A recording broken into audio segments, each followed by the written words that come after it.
रथ में बैठ करके चले, राधा को समझाया। तब तक शीला उर्वशी ललिता भाभी सभी आई।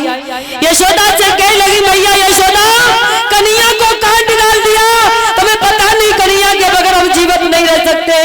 यशोदा ने कहा, गोपिकाओं तुम इतनी रो रही हो, मेरे दिल पर हाथ रख करके देखिए, क्योंकि मैंने कन्हैया को बहुत बुरी तरीके से पाला, इतनी मेहनत की, पर मेरा नहीं हुआ तो तुम्हारा क्या होगा। बोली यशोदा कि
हमने पालो से बाद में भाई मजबूर, अब रथ करेगा वो समरिया को दूर। महाराज तुम्हें नहीं पता, कोयल के सुत बड़े प्यार से कौआ पालता है, और जब कोयल के सुत के पंख हो जाते हैं, लौट करके उड़ के वो कोयल के पास पहुंच जाता है। ऐसे वो मेरा बेटा नहीं, वो तो देवकी का बेटा था, इसलिए देवकी के पास चला गया। यशोदा कहने लगी, गोपिकाओं वो मेरा बेटा नहीं, वो तो देवकी का बेटा था, इसलिए वो देवकी के लिए पास चला गया। मैंने तो केवल उसे पाला पोसा। ये मेरे भैया आज तो भगवान कन्हैया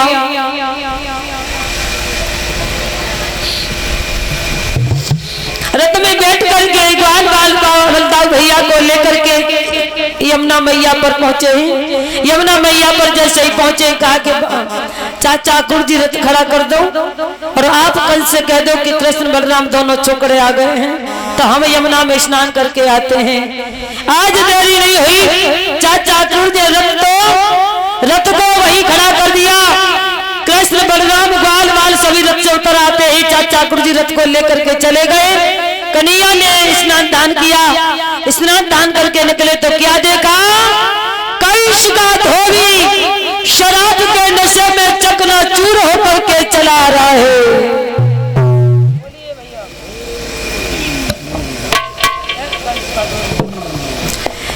कंस ने कन्हैया ने कहा, रे भैया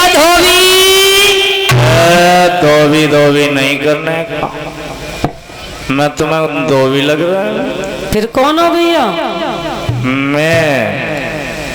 हम हैं धोबी के मामा।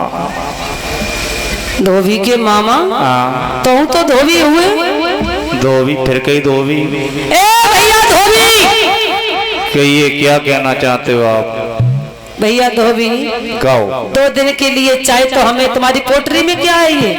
इस पोटरी में हमारे राजा कंस के वस्त्र। इसका मतलब हमारे मामा के वस्त्र है इसमें? हाँ, राजा कंस के वस्त्र हैं।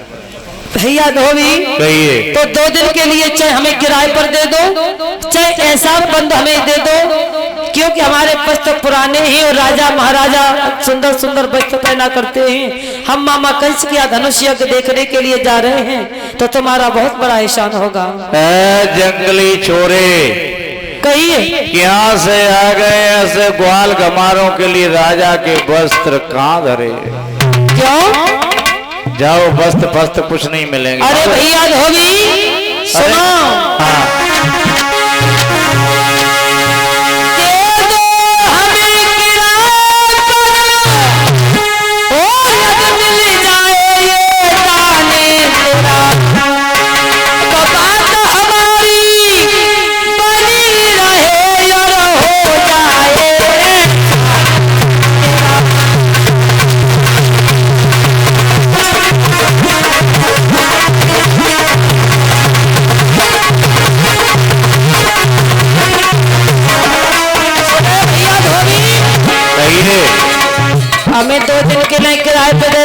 ऐसी एहसान करके दे दे। ऐसे नहीं दूंगा।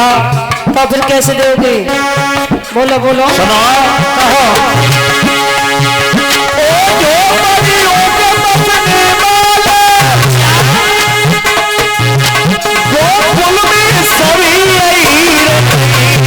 अच्छा हाँ, यहाँ सामने तेरी चल पाएगी, बाबा की जागीर तेरी।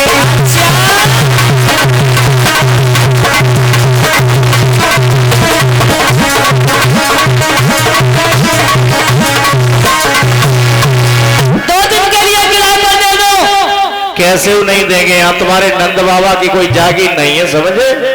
भाग जाइए यहाँ से।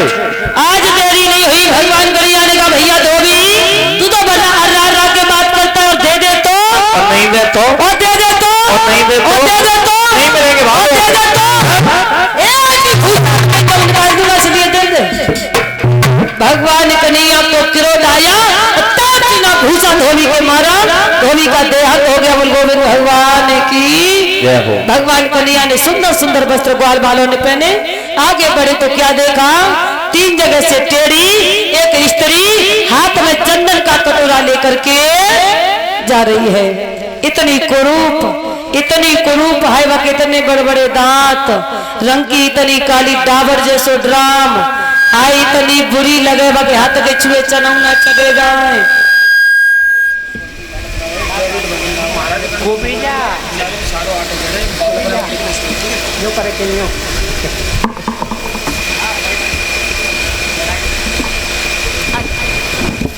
इधर देखो, इधर देखो, इधर देखिए।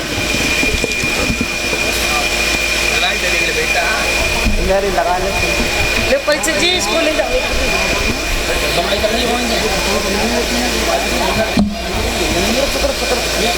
हाँ देखिए, ये 100 रुपए का हार आया है डेविड बघेल जो यज्ञपति महाराज हैं उनके नाती की तरफ से, और भंडारे में जितना आटा लगेगा वो सब यज्ञपति की तरफ से। कल्पना मेडिकल स्टोर जलेश्वर के टाइप पर जो तालियां बजा दे। जितना आटा लगेगा, ऐसे ऐसे दानवीर लोग बैठे हैं।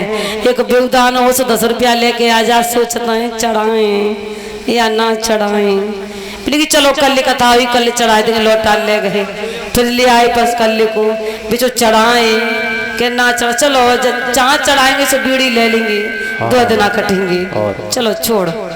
कुछ लोग ऐसे भी होते हैं। बोलिए आनंद कंज भगवान की। पुण्य की जड़ पाताल तक भरी हुआ करती है महाराज। इस जन्म में नहीं तो अगले जन्म में तुम्हारा खाता तुम्हें जरूर मिलेगा। आइए, आज देरी नहीं हुई, इतनी कुरूप रहे महाराज।